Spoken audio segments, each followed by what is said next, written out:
Du wolle Poppe, ich gutes Popper. Lula ist eine deutsche 7 Spiele umfassende Videospielreihe, die vor 20 Jahren in der Versenkung verschwand. Games so kontrovers, dass Kalifornien sie verbot und die Entwickler nicht in den Credits auftauchen wollten. Mit 2 davon kann ich heute die Wahrheit hinter der Entstehungsgeschichte vom finalen Teil Lula 3D aufdecken. Aber angefangen hat die zweifelhafte Videospielikone völlig anders. Es gibt Tage, da muss ich 6-mal die Batterie wechseln. Als der Physikstudent Wolfgang Gäbler bemerkte, dass es sich bei der von ihm genutzten Computersoftware um sogenannte Shareware handelte, die man kopieren und gegen eine Gebühr weiterverkaufen durfte, machte die erste Charge von 10 bespielten Disketten ihn auf einen Schlag selbstständig. Das war die Geburtsstunde der CDV Software Entertainment AG, die inspiriert vom amerikanischen Markt auch schnell von Anwendungsprogrammen zu Videospielen expandierte. Die blauäugigen Amis hatten keine Ahnung davon, welches Potenzial der deutsche Markt bot, und auf einseitigen Verträgen hielten Firmen wie Epic Mega Games, ID Software oder Apogee fest, dass CDV für eine monatliche Gebühr von 500 D-Mark über Jahre hinweg die Vollversion von Doom oder Duke Nukem in Deutschland vertreiben durfte. Mit dieser Gelddruckmaschine im Rücken hatte Gäbler nun auch die Chance, eigene Projekte anzustoßen. Passend dazu, dass er den Softwareanbietern nicht mehr hinterherrennen musste, da die nun zu Hunderten auf ihn zukamen. Einer davon war der 3-Mann-Betrieb New Generation Software, gegründet von Carsten Wieland, der Jahre zuvor Bekanntheit damit erlangte, das Maskottchen für Frank Elstners gefloppte Show Nase vorn zu erfinden. Und der seine Videospielkarriere 1993 mit dem Sci-Fi-Spiel Space Job begann, das Karstadt bewarb. Den lockten aber weniger der Duke oder Doom Guy an, sondern das florierende Erotikgeschäft, das CDV auf Disketten ebenfalls für sich entdeckt hatte. Vorsichtig näherten sie sich dem Publisher mit ihrem ersten Spielevorschlag an, in dem Cliff Danger die wohlgeformten Amazonen des Planeten Pleasure 6 retten muss. Kein kommerzieller Erfolg, aber ein kostendeckender Türöffner für Carsten Wieland, der Wolfgang Gäbler mit seinen Zeichnungen begeistern konnte. Und mit seinen Ideen. Für ihr nächstes Projekt sollten noch deutlich mehr Hüllen fallen. Eine Flasche von die Bier, das so schön geprickelt hat in meine Bauchnabel. 3 Kleinkriminelle rauben die Bank in einem verschlafenen Wüstenstädtchen aus, als der örtliche Deputy den Helden spielt und von einem von ihnen erschossen wird. Zu allem Überfluss wirst du als Anführer der Bande auch noch mitten im Nirgendwo ausgesetzt, während sich Betty und Billy mit der Beute aus dem Staub machen. Frustriert am Pool des billigsten Motels in der nächsten heruntergekommenen Stadt, wirft dann aber die attraktivste Frau, die du je gesehen hast, ihren Schatten auf dich. Lula hatte es in Hollywood versucht, war aber nicht weitergekommen als ein paar horizontale Rollen auf Produzentensofas. Auf ihrem Weg nach Vegas war sie dann hier gelandet und teilt sich kurzerhand eine Flasche Tequila mit dir. Eins führt zum anderen und beim ausgiebigen darauf folgenden Austausch wirst du zur neuen Geschäftsidee inspiriert.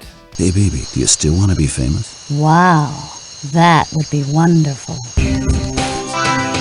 Vom Menü aus begrüßt dich eine etwas andere Lula, die dir erklärt, dass du für dieses Spiel sowohl dein Hirn als auch ein anderes Körperteil brauchen wirst. Sie erklärt den speziellen Mauscursor und weitere Icons, das Tageszeitensystem und die nahende Bedrohung der FBI-Ermittler, der man mit teuren neuen Papieren entgehen muss. Hierfür musst du zusammen mit Lula in dem Drecksloch aber erst einmal genug Geld zusammenkratzen. Du besorgst ihr einen Job als Tänzerin, auch wenn alle entweder die Augen geschlossen haben oder woanders hinschauen. Und nutzt ihre Reize, um verheiratete Typen in der Bar zu verführen und sie fortan um Schweigegeld zu melken. Das hast du jetzt davon, Mario Neversatt. Während die Frauen tatsächliche Anhänger des vermuteten Berufszweigs sind, entpuppen sich die fotografierten Herren hier und später im Spiel übrigens als Mitarbeiter von CDV sowie der PC Power Redaktion. Das würde auch die deutlich überdurchschnittliche Wertung erklären.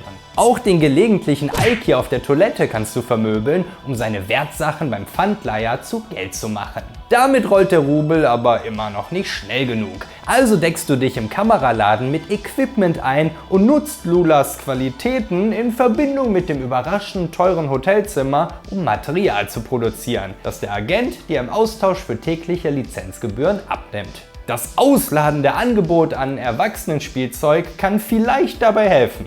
Schwer zu sagen. Und frag mich bitte nicht, was Lula mit der Fliegenklatsche anstellt.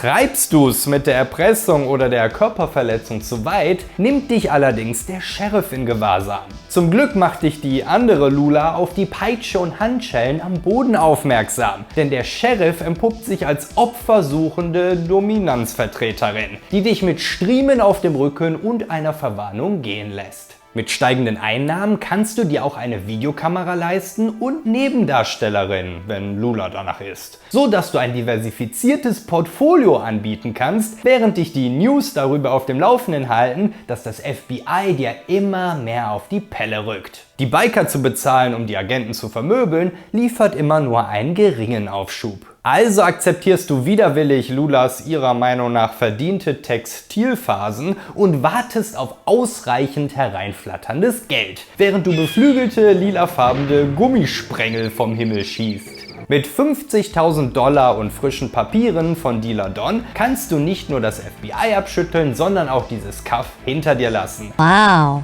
you actually managed to get us out of this disgusting dump. Um zusammen mit Lula in Vegas ein echtes Geschäft zu gründen. Doch wer hätte es gedacht? Das ist gar nicht mal so einfach. Stell dir vor, weil du noch keine Sekretärin eingestellt hast, kannst du sie auch nicht um ihre Klamotten erleichtern.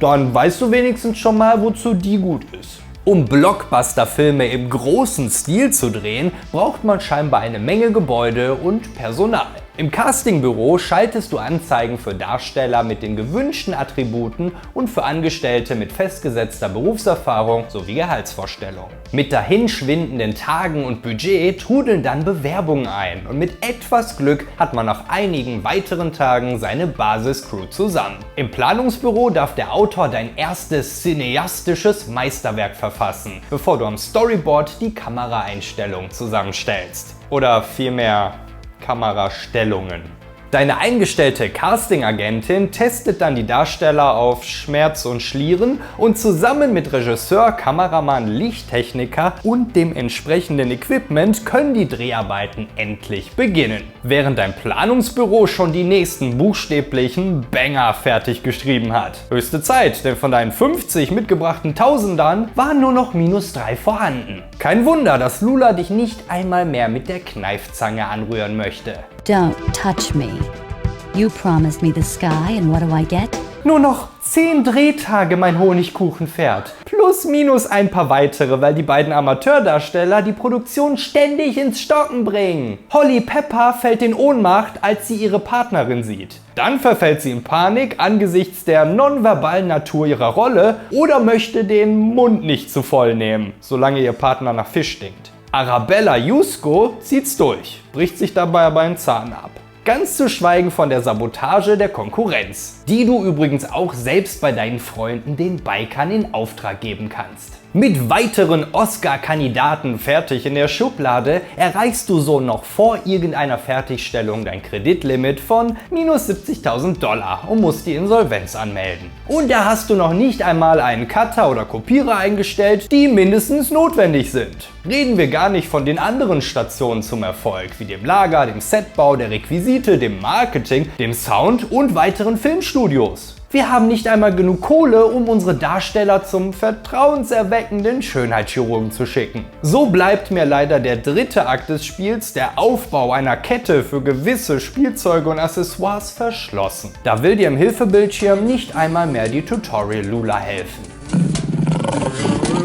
Die Figur Lula war ursprünglich gar nicht in unserem Spielkonzept vorhanden. Erst während der Umsetzung des Spiels merkte ich, da fehlt noch was. Heute glaube ich, es war hauptsächlich diese Figur und das geniale Marketing von CDV, die diesen Titel so erfolgreich gemacht haben. Betrachtet man es großzügig, ist The Sexy Empire nicht einmal Lulas erster Auftritt. Der war sogar noch schweinischer. Buchstäblich. Bereits 1994 kündigte Publisher Starbite das Point-and-Click-Adventure Bazooka Sue an, das für die Dezemberausgabe vom PC Joker bereits so fertig war, dass die Redakteure es vollumfänglich testen konnten. Es wäre das erste Adventure weltweit in SVGA-Grafik gewesen. Und sowohl aus Japan als auch aus den USA trudelten bereits Lizenzangebote herein. Kurz darauf kam es aber zum Zerwürfnis zwischen Starbite und dem Programmierer Volker Zinke, der daraufhin das Projekt verließ und seine Spielengine gleich mitnahm. Der entbrennende 2-jährige Gerichtsstreit um die Rechte ließ die Starbite-Programmierer Axel Plinge und, genau, Carsten Wieland das Projekt übernehmen, die die Grafik und Akustik überarbeiteten und neue Rätsel einfügten, obgleich auf Kosten der multiplen Lösungswege und der ursprünglich geplanten Diskettenversion. Betrachtet man die Protagonistin etwas näher, fallen Schweinsnase und Schwänzchen auf. Die letzten Überbleibsel des ursprünglichen Designs für die Kreuzung aus Kim Basinger und Miss Piggy. Blendet man diese Teile aber aus, steht maßgeblich Lula vor einem. Ganz zu schweigen davon, dass sie sich im Örtchen Swamp Rock herumtreibt, der schon rein namentlich arg an Sexy Empires Wet Rock erinnert. Und es auch andere Momente gibt, die Carsten später noch einmal aufgreift. Genau wie das erste Ankitzeln seiner weitergehenden Erotikfantasien in der Schlussszene, in der Bazooka Sue eine Ente vernaschen möchte. Hier zeigt sich deutlich, in welche Richtung Carsten gehen wollte und würde. Dennoch bin ich im Nachhinein stolz, dieses Adventure mit seiner Grafikflut und Menge an Animationen alleine gezeichnet zu haben. Zumindest brachte es mir seinerzeit den Ruf eines Ausnahmegrafikers ein. Seine Geduld sei hier lobend erwähnt, denn auch nach der Gründung seines eigenen New Generation Software Studios, das ihm endlich freie Hand lassen sollte, nahm er sich zunächst zurück und konzentrierte sich mit seinem kleinen Team auf massentauglichere Produkte wie den First-Person-Shooter Trap 2, die die Firma etablieren sollte. Um die Erfolgswelle von The Sexy Empire auszunutzen, ebenso wie den boomenden Tamagotchi-Trend, liefern Carsten Wieland und CDV nach mit Lula Virtual Babe oder Lula Inside. Du hast 28 Tage, um Lulas emotionale und körperliche Bedürfnisse zu stillen. Kümmere dich gut um Lula, dann wird sie sich auch um dich kümmern, heißt es. Man muss auch nur klicken, um zu spielen. Hallo, Mister. Haben Sie ein Zimmer für mich frei? Klar, wie in der Werbung vorgeschlagen, nehme ich dich einfach mit auf die Arbeit. Da verdiene ich ja auch das Geld, um die 30 Tacos für diese 157 Megabyte an JPEGs und Sounddateien zahlen zu können. Du legst fest, wann du und Lula schlafen gehen und sie, dass sie scheinbar 10 Stunden Erholungsschlaf von den Strapazen benötigt, die sie auf deinem PC erdulden muss. Wie ein Sim hat sie verschiedene Bedürfnisse, die mit einer Vielzahl von Optionen befriedigt werden können. Auch wenn die Bilder und Animationen dafür wenig vielseitig ausfallen. Und warum schmatzt du wie ein Lama? Ganz zu schweigen davon, dass ich gar nicht wissen möchte, welche Teile der Banane du isst, die so knusprig sind. Unter diesem Menüpunkt kannst du ihr ins Ohr pusten, dir scheinbar die Finger brechen und andere Dinge tun. Im Nachgang ist Lula dann entweder sehr zufrieden mit dir, Du hast einfach nur geil. oder sie hat ihren Kalorien- und Energiehaushalt aufgebraucht. Und dann schläft sie. Und nicht einmal der Anreiz eines Gurkensnacks kann sie aus dem Land der Träume zurückholen. Wie andere PC-Tamagotchis von damals kann man sie dann in die Taskleiste verbannen, wo sie irgendwann wehleidige Textboxen aufpoppen lässt. Dann fütterst du sie wieder, machst ihr teure Geschenke oder gibst ihr, wenn sie krank ist oder einfach so, eine kleine, mittlere oder große Spritze. Aber unterm Strich hat sie trotzdem meistens keine Lust auf dich, weil sie hungrig, müde oder besoffen ist. Und am Ende verlässt sie dich weil sie jemanden gefunden hat, der sie angemessen behandelt. Das ist mir zu real. 2 Jahre dauerte es, bis die Welt 1999 bereit war für Lulas Rückkehr. Die Welten, sollte ich wohl sagen, denn der Erwachsenen-Filmstar expandiert in den Weltraum mit Wet Attack und diesem glorreich parodierten Untertitel, übernommen vom Vorschlag eines PC-Power-Redakteurs. Dieses Setting sollte eigentlich wenig verwunderlich sein, weil man am Ende von Teil 1 nur noch mit einer Rakete ins All expandieren konnte, um mit einem eigenen Lula-Fernsehsatelliten noch einen draufzusetzen. In diesem Fall eine draufzusetzen. Hier spielst du Buck, der eigentlich Musiker werden wollte, nun aber einer von hunderttausenden Taxifahrern in Mega City ist, der sich in seiner Pause recycelte Cutscenes der Vorgängerspiele im Fernsehen ansieht. Als er dann einen kurvenreichen Fahrgast einsammelt, wird Buck von 2 bewaffneten Fahrzeugen verfolgt, die er glücklicherweise abhängen kann mit seinen beispiellosen Flugkünsten und der in seinem Taxi integrierten Minigun. Die Aufregung scheint aber zu viel für die Dame auf dem Rücksitz gewesen zu sein, denn sie zerläuft vollkommen und hinterlässt nichts weiter als ein merkwürdiges metallenes Ei. Es entpuppt sich als Hologrammprojektor und übermittelt eine Nachricht von Lula, der Botschafterin des Planeten Pleasure 6. Ich find's großartig, wie wir jetzt schon ein eigenes CDV-Universe haben. Der Planet jedenfalls wird bedroht vom furchtbaren Pimperator, der mit einer furchtbaren Waffe die überentwickelten Libidos der Bewohnerinnen von Pleasure 6 ausschalten und sie alle versklaven möchte. Was tue ich hier? Buck jedenfalls war derart verzaubert von Lula, dass er sich aufmacht, um sich im Spaceport ein Raumschiff zu besorgen, das einen seiner Form entsprechenden Namen trägt. I was going to save her and her world from the Pimperator. Dieses Mal steuert sich das Spiel nicht nur wie ein Point-and-Click, sondern ist in erster Instanz auch eines. Mitsamt den leider nicht ganz so geistreichen Kommentaren zu so ziemlich allem, das man anklickt. Zutritt für Unbefugte verboten. Ich hasse solche Schilder.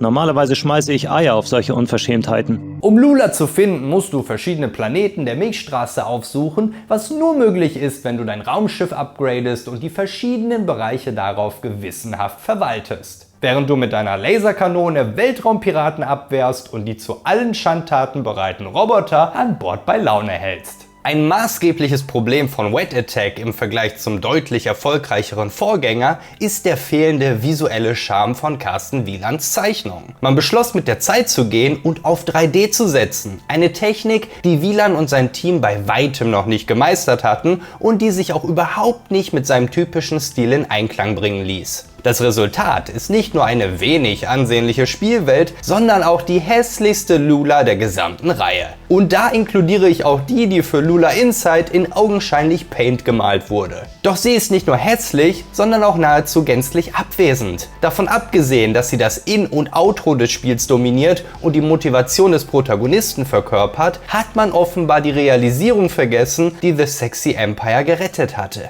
Tolle Erfahrung. Das muss ein Schütteltrauma sein. Und wenn du das damals nötig hattest, konntest du dir sogar Merchandise zum 6 CDs umfassenden 90 D-Mark kostenden Spiel besorgen. Eine hochwertige Armbanduhr mit Jahr 2000 Countdown, Mauspads, auf denen deine Maus voll abfahren wird, ein anziehendes Qualitäts-T-Shirt oder eine 175 cm hohe lebensgroße Lula-Statue für 1299 Mark, die tatsächlich produziert und ausgeliefert wurde und bei irgendeinem Kerl in der Man Cave stand, bis er heiratete und seine Frau die Konkurrenz offenbar in den Hinterhof entsorgt hat. Hey, Kleiner, was machst du da? Mit deinem Leben spielen? Mein absolutes Highlight ist aber, dass man in München und Hamburg einen Lula Lookalike Contest als Marketingaktion abgehalten hat, bei dem Bernhard Hoeker in der Jury saß. Dazu sage ich nichts. No comment. Und Michaela Schaffrath, Michaela? aka Gina Wild, teilnahm, als ersten Schritt ins seriösere Schauspielgeschäft. Auch Wet Attack wurde mit einem schnellen Begleitspiel veröffentlicht. Lula Flipper. Mein Freund Flipper, Freund aller Kinder, hat den Tripper und steht auf Inder. Auch wenn man zunächst den zweiten von 4 Tischen freischalten muss, um sie überhaupt zu Gesicht zu bekommen. Der maßgebliche Soundeffekt klingt, als würde man den Raumschiff-Robotern halbherzig auf den Hintern klatschen und reicht definitiv nicht aus, um den fehlenden Soundtrack zu überhören.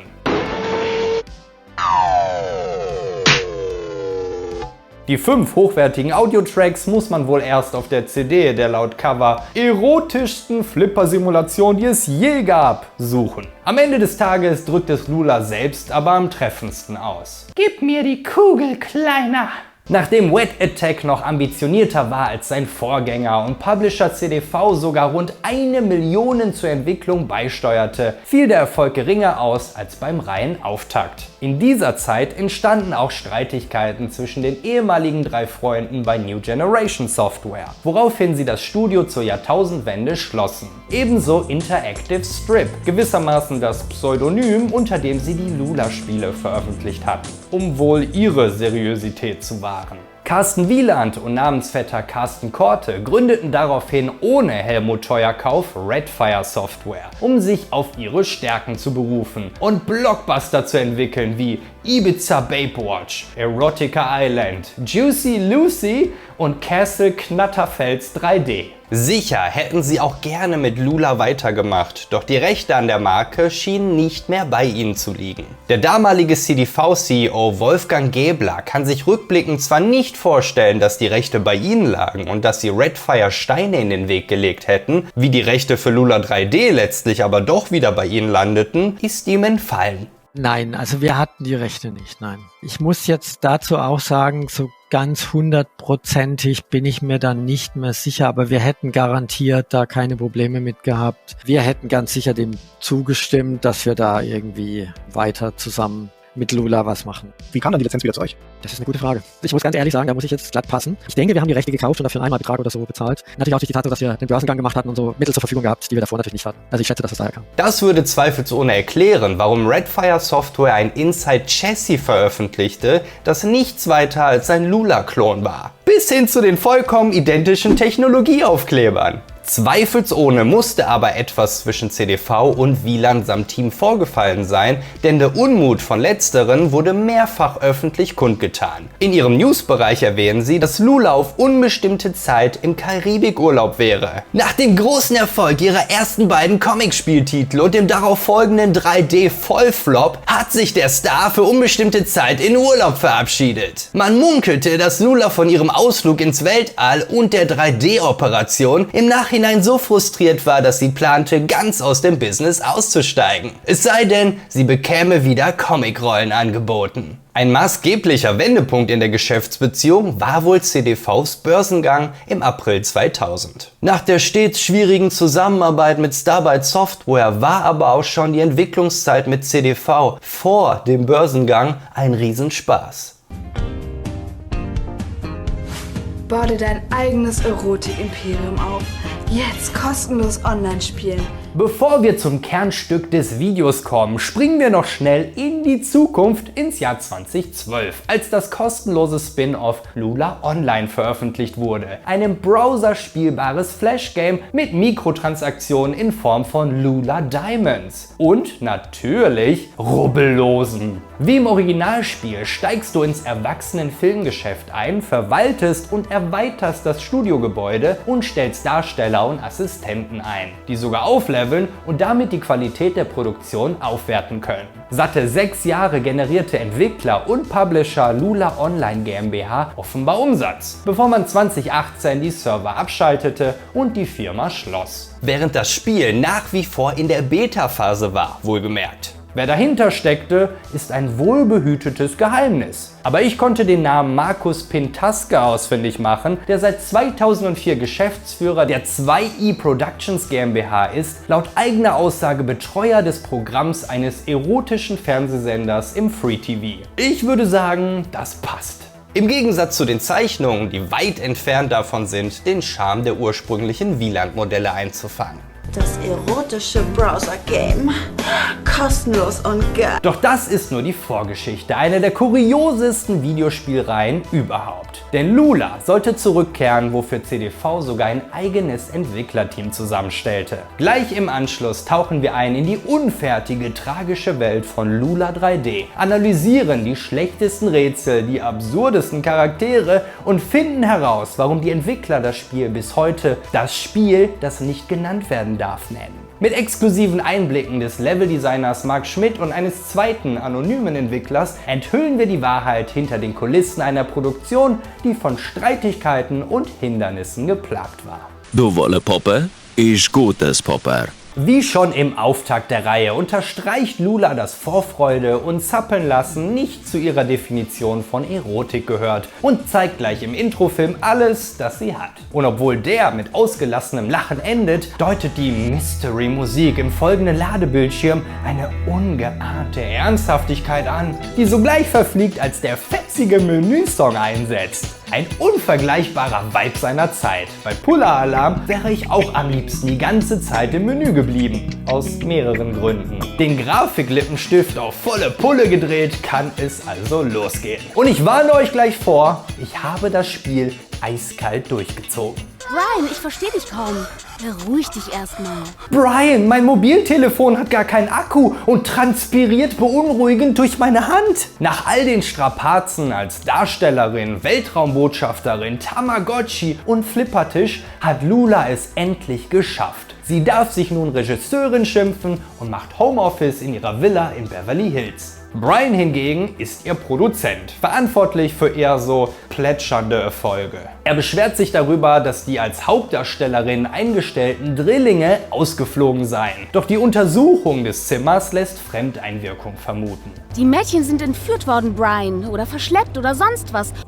Items aus der Ego-Perspektive einzustecken, sieht übrigens so aus, als würdest du sie dir in den Rachen rammen. Nur aus der Third-Person-Ansicht sieht man, dass sich das unerschöpfliche Inventar am offensichtlichsten Ort befindet, an dem eigentlich der wenigste Platz ist. Auch sehr schön, dass Third Person in diesem Fall nicht wie üblich eine Über-die-Schulter-Kamera bedeutet, sondern eine, die Lulas körperlichen Schwerpunkt durchgängig in der Mitte des Bildschirms zentriert, um ihn nicht aus den Augen zu lassen. Es ist so ungewohnt, nach all den Games nicht nur mit, sondern nun auch als Lula spielen zu können. Dank der detaillierten Funktionsbeschreibung des Schlüssels im Inventar, übrigens sind die meisten der Itembeschreibungen hier sehr zu empfehlen, kannst du das Pförtnerhaus betreten, das genauso zugerichtet ist wie das Schlafzimmer. Der Videorekorder hier Marke Stalker TV. Übrigens funktioniert nicht ohne Kabel. Muss ein altes Modell sein. Weshalb du das zunächst aufsammeln musst, damit du dir die Überwachungsaufnahmen ansehen kannst. Nicht so unterhaltsam wie die DVD von den Entwicklern, die im Studio kunstvoll Ravioli kochen, muss ich sagen. Die Drillinge wurden also tatsächlich entführt und in einen schwarzen Van aus San Francisco verfrachtet. Das passt auch zu den Streichholzbriefchen vom Wild Chicken Club. Brian schlägt vor, den Kameramann Les Spandau zu fragen, der von dort kommt. Doch der ist heute nicht am Set aufgetaucht. Darstellerin Lisa, die aussieht, als würde sie wiedercoin, hat aber seine Telefonnummer parat. 0690 69 69 69 69.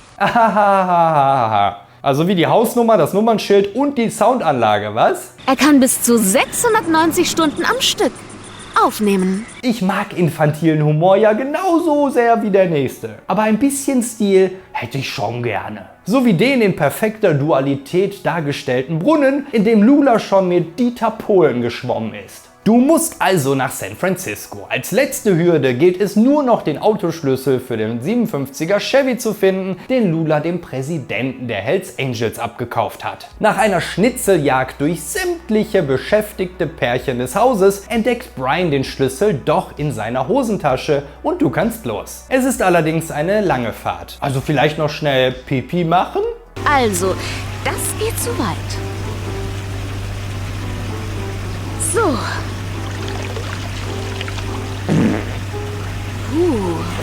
Was liegt denn da? Riecht etwas streng.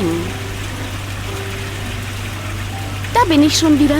Sagt Tschüss zu Beverly Hills, dem Ort, wo Palmen selbst aus dem Asphalt wachsen. Man kann übrigens auch die logische Wahl treffen und die Polizei einschalten. Deren Kompetenz scheint aber nicht gerade mit der von Lula auf einem Level zu sein, da diese Entscheidung nur tagelanges Warten, eine wütende Lula und einen verfrühten Game-Over-Bildschirm zur Folge hat.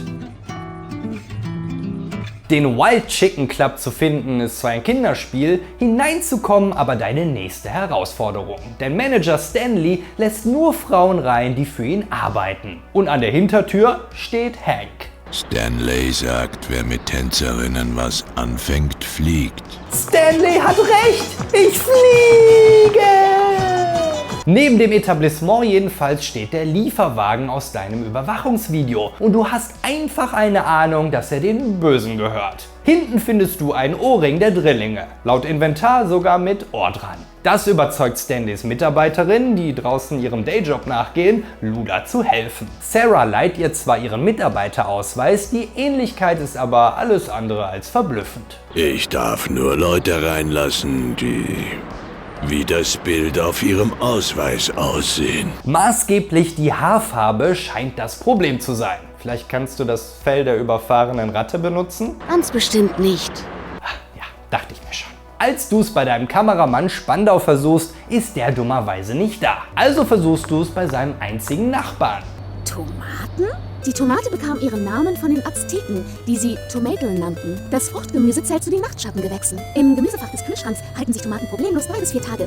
Eiertomaten 6 bis 8 Tage. Besonders die tiefroten Tomaten haben es in sich. Das in ihnen enthaltene Lykopen, das unser Körper zum Zellschutz und zur Zellerneuerung benötigt, zeichnet sie aus. Aber auch Kalium, Calcium, Magnesium und Eisen sowie fast alle B-Vitamine, Vitamin C und das Hautschutzvitamin E machen die Tomate zu einem Ionbrunnen. Das ist jetzt aber genug Bildung für heute. Und schon hat sich das Spielen gelohnt. Oh hey, schwarze Haare! Die werden meine Übergänge von Zwischensequenzen gehörig durcheinander bringen. Nachbar Hammett jedenfalls ist in seinem Delirium nicht ansprechbar. Also ist der nächste logische Schritt, ihn mit noch mehr Promille zu versorgen. Der Spirituosenfachhändler mischt dir Hammets Lieblingsfusel Salmiak-Absinth zusammen, mit dem der alte Kerl endlich ansprechbar wird. Er überlässt dir den Schlüssel zu Spandaus Wohnung und hat sogar noch Zeit für ein schnelles Fotoshooting. Ist nur nicht mehr so ganz standfest auf den Beinen. Sind Spandaus Katzen gefüttert mit einer erlesenen Auswahl von Zutaten, kommst du auch an den Schlüssel um ihren Hals ran, der den Tresorschrank öffnet. Darin findet sich ein herzzerreißender Brief vom Vater der Drillinge und die Aufnahmen der Schlafzimmerkamera, die Spandau als einen der Entführer enttarnt. http://lula3d.de.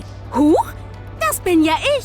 Du bist so nah dran. Und dank deiner neuen Frisur kannst du dich nun auch an Hank vorbei in den Club schleichen, den du ja schon aus dem Intro kennst. Ja, das kommt mir bekannt vor. Ungefähr so wie den Film, der danach an der Wand abgespielt wird und ein Zusammenschnitt sämtlicher Cutscenes aus The Sexy Empire ist, in denen Lula durchgängig vorkommt. Die Lula, die trotzdem niemand im Club erkennt. Beste Perücke ever. In diesem Laden zu arbeiten ist in jedem Fall besser, als Computerspiele zu programmieren. Als Sarahs Vertretung musst du die leeren Gläser abräumen und hier wird es etwas merkwürdig, weil das Spiel mit der Chronologie der Ereignisse durcheinander kommt. Eigentlich würzt man nämlich den Drink des Barkeepers mit Chilisoße nach, sodass der für einen Toilettenbesuch genug Zeit lässt, damit du hinter der Bar den Tauchsieder ins Spülbecken werfen kannst. Diese ganzen Dialoge poppen allerdings bereits auf, bevor du überhaupt hinter der Bar warst. Wie geht's den Händen? Halt den Mund! Tut wohl noch weh, was? Halt den Mund und geh arbeiten! Na, so weißt du wenigstens genau, was du zu tun hast, um den Türsteher von der Treppe ins Obergeschoss wegzulocken. Dort lässt sich Gangsterboss Stanley belauschen, der seine Schergen zu einer Miss Decker schickt, um sie in die Mangel zu nehmen. Allem Anschein nach die Mutter der entführten Drillinge. Und sie lebt in Las Vegas. Doch bevor wir aufbrechen, um die arme alte Frau zu retten, nutzen wir doch diesen idealen Flur hier, um die mehrfach angepriesene Bouncing-Technologie auszuprobieren, die demnach eines der wichtigsten Features im Spiel ist. Aha, ja. Okay, also ich habe eine ähnliche Technologie entwickelt und sogar ganz ohne Motion Capturing. Auf halbem Weg nach Vegas legst du mitten im Nirgendwo eine Pause ein. Mit fragwürdig betitelten NPCs, einem Hotelbesitzer, der mit dem Spirituosenverkäufer verwandt ist, mit seiner schwebenden Zigarre, wundervoll bedruckten LKWs und einem Tankstellenmitarbeiter, der gepflegte Diskussionen nicht erfunden hat. Ich glaube, ich trinke jetzt erstmal einen Kaffee. Sie glauben? Warum nicht? Warum doch? Warum doch? Was? Wie mein? Kaffee.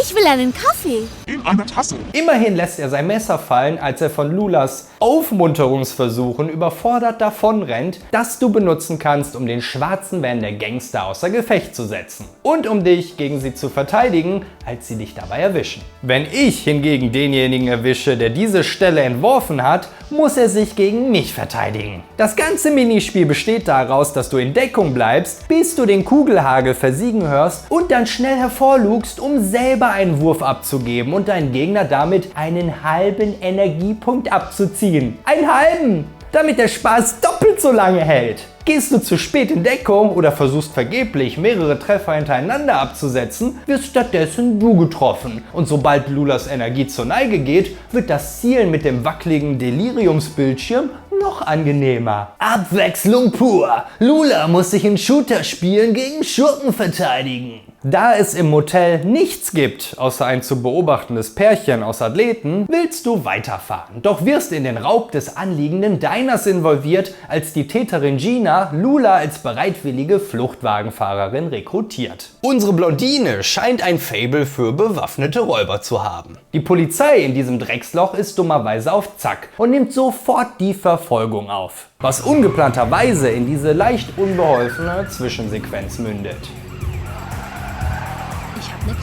Es sind einige schöne Elemente und Level nicht mehr ins Spiel gekommen. Ich erinnere mich noch an ein Rennstreckenlevel. Die Fahrt nach Las Vegas war das, glaube ich. Aufgrund technischer Probleme mussten wir uns statt eines spielbaren Levels auf eine längere Cinematic-Einlage beschränken. Das Level an sich ist zwar trotzdem drin geblieben, kann aber eben nicht gespielt werden.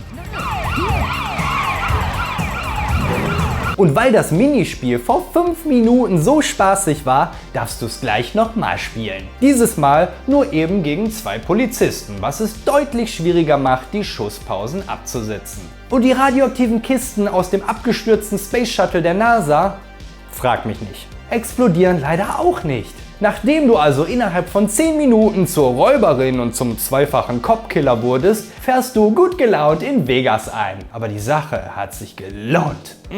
Ein freundlicher Sachse hilft dir an der Gegensprechanlage, die Hausnummer von Frau Decker herauszufinden, Miss Schreiber. Ja, I love Miss Schreiber. die dummerweise so schwerhörig ist, dass sie nicht auf ihre eigene Klingel reagiert. Da die offensichtlichste Lösung, das Megafon, hier nicht richtig ist, greifst du zum nächstliegenderen Gegenstand. Den Tomaten, die du im Kühlschrank des Fotografen gefunden hast. Und darfst schon wieder ein Schießen-Minispiel starten, denn es sind ja wieder rund 5 Minuten verstrichen. Dieses Mal musst du allerdings die Wurfkraft bestimmen und die Flugbahn berechnen, um Miss Deckers Fenster zu treffen. Leider ist auch hier 4-mal Treffen nicht genug, weshalb dir die Tomaten ausgehen. Zum Glück kannst du auf deinem Stöckelschuhen ans andere Ende des Levels stolzieren, um ein Fass mit weiteren zu finden. Nach 5 zusätzlichen Treffern haben wir dann endlich die zweifelhafte Ehre, mit Miss Decker bzw. inzwischen Miss Schreiber zu sprechen. Bitte öffnen Sie mir doch die Tür. Nein, ich habe kein Geschwür. Alte Ladies, denen ich die Scheiben einwerfe, sind auch immer ganz nett zu mir und werfen mir ihre Schlüssel zu. Sie war sicher mal eine echte Schönheit. Ja, ich sehe es noch deutlich vor mir. Vor allem, wenn sie sich bewegt wie ein Tube Man. Nachdem du im Kühlschrank das Hörgerät findest und im restlichen Haus noch andere Dinge, Ja. Je oller, je doller. Was ist denn das für ein Gerät? Das vibriert so schön. kann Miss Schreiber endlich enthüllen, dass auch schon vor Jahrzehnten Gangster hinter ihrem Mann her waren, weil der kostbare goldene Figuren gefunden und behalten hatte. Nachdem er seinen 3 Töchtern einzigartige Puppen vermacht hatte, verschwand er spurlos. Die Fotos, die du im Haus aufsammelst, kurbeln Miss Schreibers Gedächtnis ein wenig mehr an, während sie mit ihren Fingern durchbohrt, um an ihre Essenz zu gelangen. Auf dem Foto von Mount Rushmore ist ihr Mann zu sehen, allerdings viel zu klein, um zu erkennen, was er darauf macht. Abhilfe soll Mr. Wong schaffen, der genauso schlecht sieht, wie Miss Schreiber hört und seinen Fotoladen daher nur noch auf telefonische Nachfrage öffnet. Die Eselsbrücke für seine Telefonnummer sorgt bereits für Schweißausbrüche. Die zweite Zahl von der dritten abgezogen ergibt die erste Zahl. Die vierte Zahl mal der zweiten ergibt die fünfte und alle weiter. Wie bitte? Letztlich kommt unsere Blondine aber doch noch ums Rechnen herum und darf den Laden betreten, um die Auslage zu begutachten. Furchtbar! Die Fotos auf der Kamerabox animieren mich. Jetzt wirklich nicht die Kamera zu kaufen. Das mag an den verpixelten Antlitzen von Leveldesignern Eduard Vetter und Sebastian Budig, der Studioleitung Tobias Schachte sowie dem Charakterdesigner Heiko Schulze darauf liegen. Mr. Wong selbst vermittelt derweil den Eindruck eines heranschlurfenden Zombies und ist bei der näheren Betrachtung des Fotos keine sonderlich große Hilfe. Der Mann. Was könnte er in der Hand haben? Das ist eindeutig ein Gewächshaus. seine dicken Brillengläser hingegen schon. Während deiner Recherchearbeit haben die Gangster dummerweise den Platten gewechselt und erwarten dich in Miss Schreibers Wohnzimmer, wo Gina dich versucht zu retten, du es letztlich aber doch selbst übernehmen musst. Glücklicherweise ohne Minispiel. So kannst du Miss Schreiber per Luftfracht in Sicherheit schicken und mit deiner neuen Kumpanin die wichtigsten US-Präsidenten der Geschichte besuchen und ihre nicht verwendeten Skulpturteile. Leider regnet es wie aus Kübeln. Entsprechend sind an diesem Tag die Besucher ausgeblieben. Also bist du allein mit dem Kioskbesitzer vor Ort, der sich als Brad P. entpuppt. Der Gärtner, mit dem die Frau des Tankstellenwarts ihn betrogen hat. Brad Pitt, einen ehemaligen Schauspieler. Und der seine Fotos bei Mr. Wong entwickeln lässt. Ist ja auch gleich um die Ecke. Apropos Fotos. Dafür, dass einige Entwickler nicht mal namentlich im Abspann auftauchen möchten, sind erstaunlich viele von ihnen fotografisch im Spiel zu finden. Wie dieser Animator aus dem Team in Anlehnung an den Carsten Wieland Steckbrief im ersten Teil. Ach, sieh mal einer an, da ist ja doch jemand anders. Ein Pärchen beim Wandern, wie es heißt. Und Tom Selleck hier verrät mir unverblümt die Lösung für das nächste Rätsel. Ich solle ein Katapult bauen und damit die Puppe aus Washingtons Nase herunterschießen. Und woher weißt du das so genau? Hab's im Drehbuch gelesen. Ja, so kann man seine Story auch vorantreiben. Das einzig funktionsfähige Münzfernglas jedenfalls fällt bei Berührung herunter. Man könnte auch meinen, es wird mit einem Traktorstrahl vom Boden angezogen. Die verbleibende Halterung hingegen ist die perfekte Ausgangslage für das Katapult, das wir noch brauchen. Glücklicherweise entpuppt sich der Kioskbesitzer als Vorsitzender des ersten Mount Rushmore Schützenvereins, die tatsächlich mit Katapulten schießen. Dummerweise muss man Teil des Clubs sein, um mitmachen zu dürfen. Bei uns können nur Männer Mitglied werden. Ausnahmen haben die Regel. Du Bazille. Okay, das ist schnell und ein wenig besorgniserregend eskaliert. Da ihr keine Freunde mehr werdet, kannst du auch einfach den Kofferraum seines Dolphs aufbrechen und dich selbst bedienen. Nun fehlt nur noch Munition, wofür Lula kurzerhand ihren treuen Begleiter Dusty benutzt. Angesichts eines Inventars, das seit der ersten halben Spielstunde überquillt mit nutzlosem Zeug, wäre das auch meine erste Wahl gewesen. Die Puppe entpuppt sich also als Gefäß für eine geheime Botschaft, die auf eine Westernstadt verweist. Wie jene, in die Mr. Decker früher laut diesem Foto die Drillinge mitgenommen hatte. Lula hat es sich verständlicherweise allerdings mit dem Kioskbesitzer verdorben, weshalb Gina ihn aushorchen muss. Tatsächlich handelt es sich bei der Stadt auf dem Bild um eine nahegelegene Filmlocation. Fast näher als Gina, wenn sie dir das Bild zurückgibt und sich mit dir unterhält. Was sagt er? Er sagt, der Ort auf dem Foto ist die Westernstadt Colorado Creek. In Colorado Creek trifft Lula dann auf einen alten Bekannten, den Regisseur David Lymph, der dort sein nächstes künstlerisches Meisterwerk Rodeo Astronaut dreht und einen sprechenden Affen in Windeln bei sich hat. Eine nette Anspielung auf David Lynch übrigens, der mit seinem Film Wild at Heart die Geschichte von Sailor und Lula auch für die Namensgebung der Figur verantwortlich war. Du kannst hier ansonsten Equip Card Game ansehen und mein Lieblingsgag im ganzen Spiel.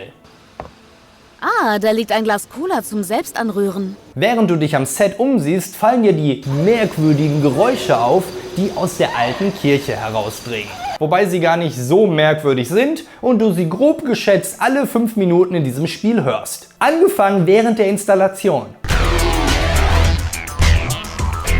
Lula sucht sich also einen Akkuschrauber, verweigert eine Pinkelpause. Wenn du das vorher mit deiner Unterhose putzt, dann vielleicht. Und erwischt Gina und Dave in flagranti, als sie damit die Kirchentür öffnet. Lula vertreibt sich also selbst die Zeit mit den Hauptdarstellern des Films und bringt dann die geladene Flinte aus Daves Trailer mit, um damit das Foto von den Drillingen und ihrem Vater nachzustellen. Zu Diebstahl und Polizistenmord kommt also auch noch schwere Sachbeschädigung hinzu. In der herabgestürzten Glocke jedenfalls steckt mit einem Beauty Farm Flyer der nächste Hinweis der Schnitzeljagd. Oh, Moment! Polizistenmord können wir scheinbar streichen. Da sind die beiden Genies ja wieder. Lula und Gina überzeugen sie allerdings, eine stimulierende Pause einzulegen und können weiterfahren. Du bist so anders.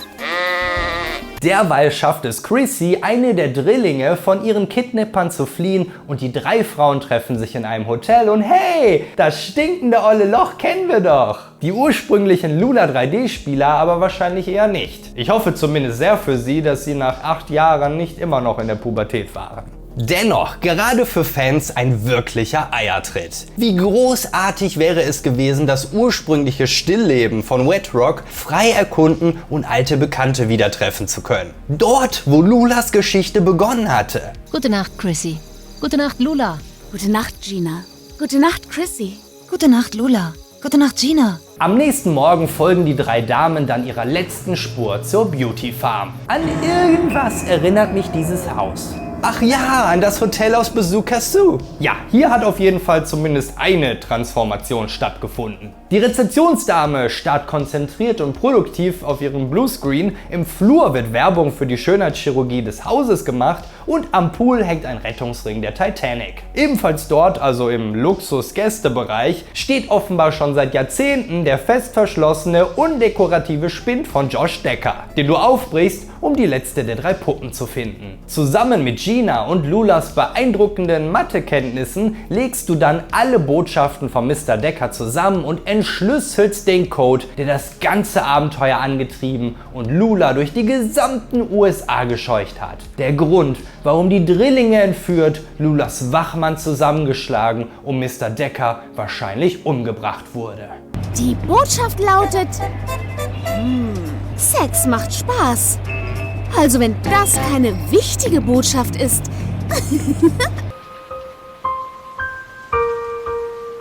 Ich erinnere mich noch daran, dass die in den 3 Puppen enthaltenen Botschaften zu einem spannenden Geheimnis hätten führen sollen. Also das, was man von einem zünftigen Adventure eben auch erwarten würde. Für solche Plot-Twists war der Martin Ganteföhr, der unter anderem für die Story verantwortlich war, auch bekannt. Bevor du allerdings unverrichteter Dinge abziehst, wirfst du noch einen Blick in den OP-Saal oben und entdeckst Spandau, der nur auf dich gewartet hatte. Chrissy war nämlich nicht entkommen, man hatte sie bewusst mit Falschinformationen gefüttert und entkommen lassen, sodass sie die Gangster zu den Puppen und damit auch zum Schatz führen würden. An eine freie Liege gekettet und mit Chloroform betäubt, findet Lula sich in einem lebhaften Traum wieder. Das große Finale von Lula 3D, und was könnte schöner sein als eine nicht enden wollende Aneinanderreihung des schlimmsten Elements des Spiels. Nun noch gepaart mit sich aufstellenden Pappfiguren von unschuldigen Zivilisten und recycelten, zusammenhanglosen Zitaten aus dem bisherigen Spiel. Wenn Charlton Heston hier jetzt rausspazieren würde, würde mich das überhaupt nicht wundern. Bis gleich, bis gleich, bis gleich, bis gleich, bis gleich, bis gleich. Als du aus diesem buchstäblichen Albtraum erwachst, hast du scheinbar ein gutes Drittel des verbleibenden Plots verschlafen. Hund Dusty hat die beiden dusseligen Polizisten Ken und Ken angefunkt, die im Keller die goldenen Statuen entdecken und Spandau und die anderen Gangster festnehmen. Die beiden verbliebenen Drillinge tauchen in der Tür auf und ausgelassen fahren alle zusammen zurück nach Beverly Hills, um eine Happy-End-Party zu schmeißen mit wirklich allen. Die Kidnapping-Opfer erhalten Replikas von den Statuen, die ihr Daddy gefunden hat. Dann springt Dusty in den Pool und da sind wir wieder im Hauptmenü. Nicht nur haben die Entwickler darauf verzichtet, den Abspann nach Spielende laufen zu lassen, eine ganze Reihe von ihnen hat auch ausdrücklich darauf bestanden, nicht in den optional anwählbaren Credits aufzutauchen. Mein Highlight ist übrigens der letzte Hinweis im Abspann, dass die Soundeffekte von www.a1freesoundeffects.com stammen. Oh nein, hilf ihm raus! Das darf doch nicht wahr sein, Dusty! Bevor wir durch die Entwickler beleuchtet bekommen, was während der Produktion von Lula 3D schief lief, sei an dieser Stelle der Vollständigkeit halber noch schnell das letzte Game im Bunde der Reihe erwähnt. Denn im Stile der vorangegangenen Hauptteile wurde auch Lula 3D von einem kleinen Nebenprodukt begleitet, ein Java-basiertes Handygame produziert von Elkware unter dem Namen Lula Strip Poker. Das einzige Spiel, zu dem sich auch in den tiefsten Tiefen des Internets nicht mehr Informationen finden lassen als ein kümmerliches Review Review, dass es als zu kurzes, zu einfaches, aber an sich solides Pokerspiel mit einer 61% bewertet. Höchstwahrscheinlich nur, damit das passend zum Spiel ein befriedigend ergibt. Lula 3D wurde von Kritikern zerrissen, zum unerotischsten Spiel 2005 gekürt und war selbst den Entwicklern dahinter so peinlich, dass sie darum baten, nicht im Abspann aufzutauchen und in ihrem Lebenslauf allenfalls noch von dem Spiel, das nicht genannt werden darf, die Rede ist. Wie man sich aber denken kann, war die finale im Handel gelandete Version alles andere als die in den Köpfen des Entwicklerteams gelandete Vision. Doch ihr Prozess war geplagt von Streitigkeiten und Steinen im Weg, die das Lula 3D, das hätte werden sollen, zu dem Lula 3D machten, das es nie geben würde.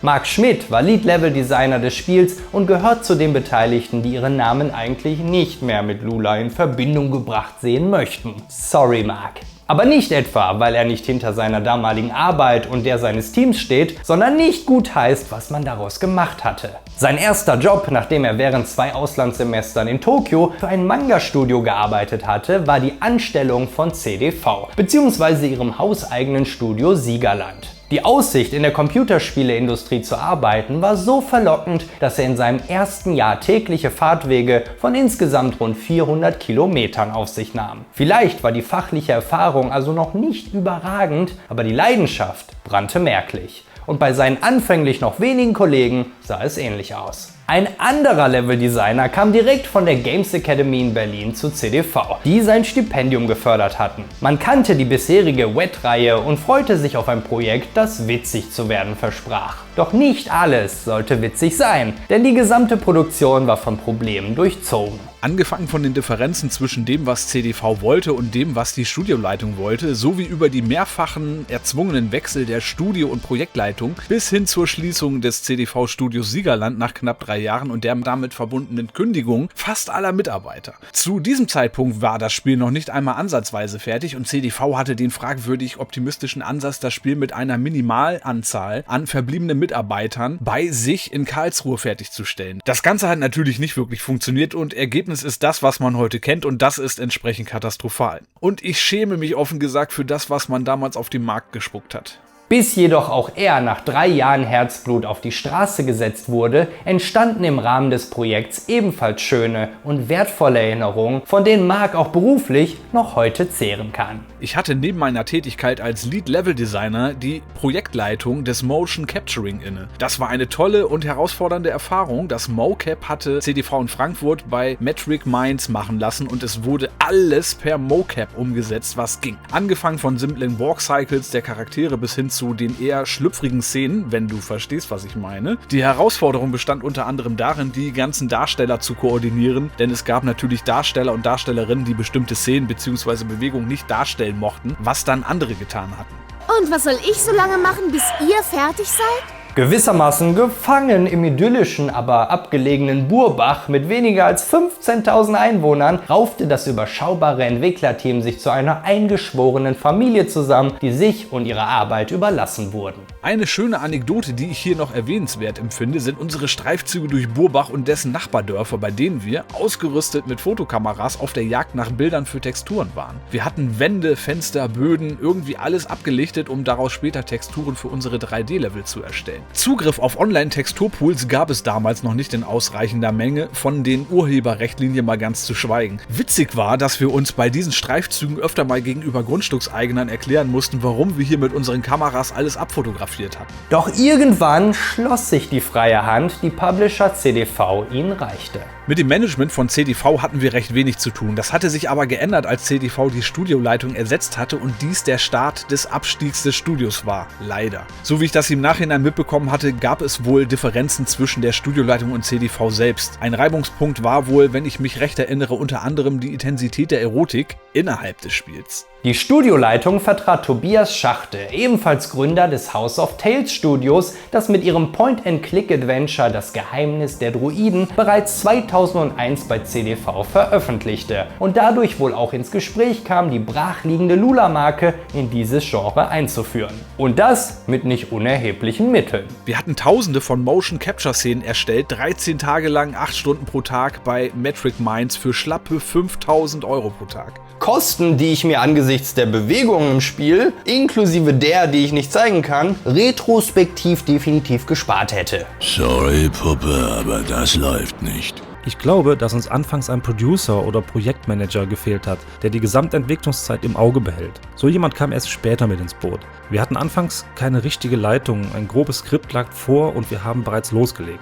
Erst mit wachsender Berufserfahrung nach der Zeit mit CDV ist mir aufgefallen, wie planlos das zu Beginn war. Anfangs legten wir viel mehr Fokus auf die Kriminalgeschichte, weniger auf Erotik. Aber wie so oft, wenn viele unterschiedliche Akteure und Meinungen zusammenkommen, hat sich das Spiel im Entwicklungsprozess dann deutlich davon wegbewegt.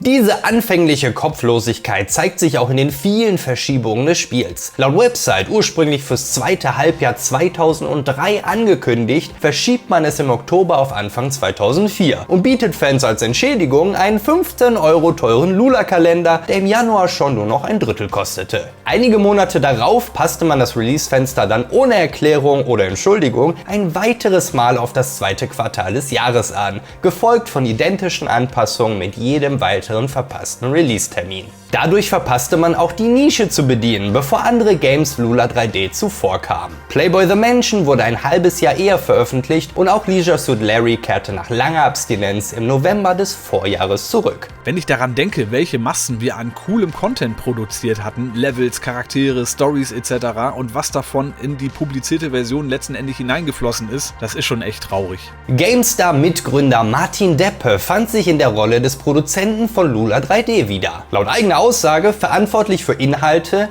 und Deadlines. Oh Martin! Und erwähnte im Oktober 2003 Interview mit dem russischen Magazin Game.exe Features des Spiels, an denen das Team arbeitete, die es aber nie in die finale Version schafften. Sie sollte zu etwas unauffälligerer Kleidung wechseln, wenn sie dunkle Hinterhöfe in Frisco, New Orleans oder andere gefährliche Orte besucht. Deshalb sieht man sie in vielen verschiedenen sexy Outfits. Von besagten Outfits lassen sich Screenshots finden, Spieler sehen aber immer dieselbe Korsett-Minirock-Kombi und New Orleans ist nur eines von 5 Leveln, das angesichts dem ursprünglichen Versprechen von insgesamt 12 auf der Strecke blieb. Einer davon könnte auch der Foxy Club in San Francisco sein, in den "Was guckst du, Hakan" dich aber nicht reinlässt. Du kommst hier nicht rein. Auch die unzähligen nutzlosen aufgesammelten Items lassen vermuten, dass damit deutlich mehr geplant war, als sie bei Levelübergängen größtenteils einfach verschwinden zu lassen. Lula muss mit allem kämpfen, was sie hat, mit Fäusten, Füßen, Waffen oder einer Pfanne. Waffen haben wir gesehen und eine Pfanne kommt auch zum Einsatz in einer Szene mit einem angeketteten, unterwürfigen Senator, der am Ende des Spiels Lulas kriminelle Vergehen unter den Teppich kehrt. Die Fäuste und Füße hingegen werden vermisst und man kann nur spekulieren, in welchen ansonsten etwas lückenhaft erscheinenden Sequenzen solche Kampfeinlagen zum Tragen gekommen wären. Lula wird ziemlich oft mit dir reden. Wenn du zum Beispiel zu dumm bist, wird sie sich umdrehen und dir sagen, was sie nervt. To be fair, ich hatte nicht wirklich die Gelegenheit, zu dumm zu sein, weil Lula sämtliche etwas anspruchsvollere Rätsel ganz von alleine löst, beziehungsweise sie sich automatisch in Dialogen selbst entwirren. Die einzigen Instanzen, in denen Lula mit mir geredet hat, waren gewissermaßen Idle Animations, als ich sie zu lange habe warten lassen. Ich könnte etwas Abwechslung vertragen, wenn ich wenigstens meinen Gameboy dabei hätte. Was es außerdem nicht ins finale Spiel geschafft hat, eine frei steuerbare Kamera während der Szenen, in denen Lula mit sich selbst beschäftigt ist. Wahrscheinlich, weil es letztlich besser war, das meiste der Grafikverfehlungen zu verstecken. Und eine sogenannte Doggy Cam, bei der man zu Hund Dusty wechseln konnte, der einem das ganze Spiel über vollkommen nutzlos hinterherläuft, bis man ihn mit dem Tomatensplitter-Effekt an einem Denkmal zerschellen lassen kann. Ich glaube, dass CDV das Spiel nach der Schließung des Studios einfach nur noch fertig zusammenschustern wollten, um es dann noch publizieren zu können. Und genauso fühlte sich an, ein zusammengeschustertes Armutszeugnis eines Spiels. Und ja, bei den sexuellen Inhalten wurde in der Tat einiges entschärft. Den Grund hierfür kenne ich nicht. Ich kann nur vermuten, dass CDV sich entschieden hatte, durch eine Entschärfung und einen daraus daraus resultierenden FSK 16 Rating noch etwas mehr Marge aus dem Produkt zu holen. Ausschlaggebend war hier wohl vermutlich, dass unser Team auf 3 Leute zusammengeschrumpft wurde im letzten Entwicklungsjahr und dass wir von Burbach-Siegen nach Karlsruhe, dem Standort der Firma CDV, umziehen mussten. Ich kann mich erinnern, dass der CEO der Firma irgendwann gegen Ende der Entwicklungszeit viele Änderungswünsche an uns herantragen lassen hat. Viele Entscheidungen sind meiner Meinung nach letztendlich auch dem Zeitfaktor und der Wirtschaftlichkeit geschuldet.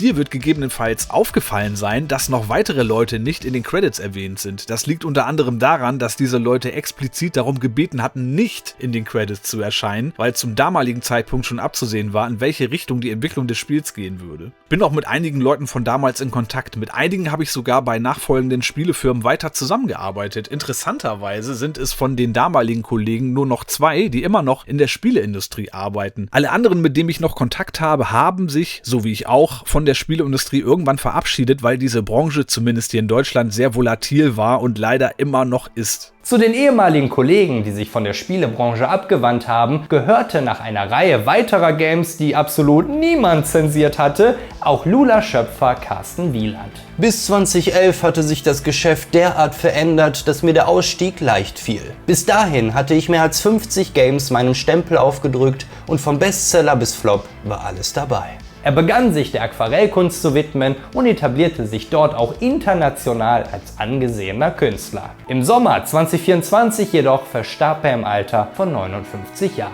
Ein Gemälde von Carsten.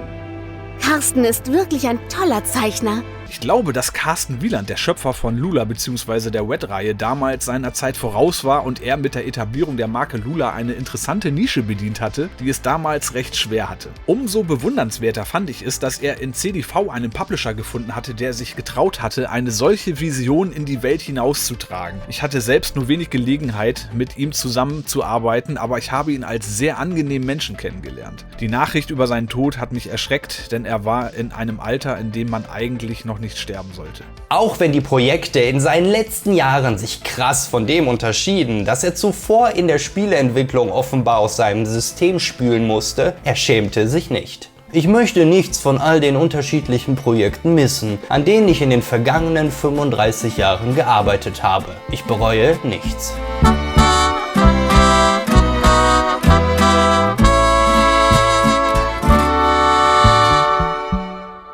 Eigentlich wollte ich ja nur ein schnelles, witziges Video drehen zu einem Spiel aus meinem Regal, das nach seichter, trashiger Unterhaltung aussah und für das ihr euch entschieden habt. Doch Lula entpuppte sich als tiefes Loch.